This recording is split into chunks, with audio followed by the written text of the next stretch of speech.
विद्युत रोहित्राच्या संपर्कात आल्याने 35 वर्षीय युवकाचा मृत्यू। मूर्तिजापूर येथील पंचायत समितीच्या क्वार्टर समोर व महालक्ष्मी मंगल कार्यालयाजवळ असलेल्या विद्युत रोहित्राची खांबावर काम करत असताना वीज प्रवाहाच्या संपर्कात आल्याने विजेचा जबर झटका लागून खाली कोसळल्याने 35 वर्षीय युवकाचा जागीच मृत्यू झाल्याची घटना घडली।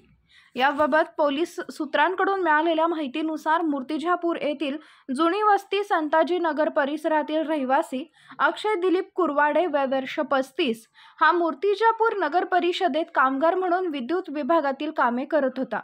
आज दिनांक 19च्या सुमारास 11:30 वाजताच्या दरम्यान अक्षय हा पंचायत समिती क्वार्टर समोरील व महालक्ष्मी मंगल कार्यालयाजवळील रोहित्र क्रमांक MS 198762 येथे विद्युत खांबावर काम करत असताना विजेचा धक्का बसून खाली कोसळला। यामध्ये गंभीर जखमी झाल्याने त्याचा जागीच मृत्यू झाला। याबाबत शहर पोलीस स्टेशनला आकस्मिक मृत्यूची नोंद करण्यात आली असून पुढील तपास पोलीस करत आहेत।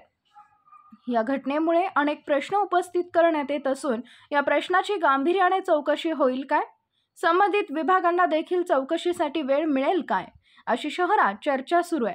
अक्षयची आर्थिक परिस्थिती जेमतेम असून त्याला 5 वर्षाचा मुलगा व 4 महिन्याची चिमुकली मुलगी आहे। ब्युरो चीफ प्रतीक कुरेकर, सूर्या मराठी न्यूज, अकोला। महाराष्ट्रातील महत्त्वाच्या व ताज्या घडामोडी जाणून घेण्यासाठी आजच आमच्या सूर्या मराठी न्यूज चॅनलला सबस्क्राइब करा आणि बेल आयकॉन प्रेस करा।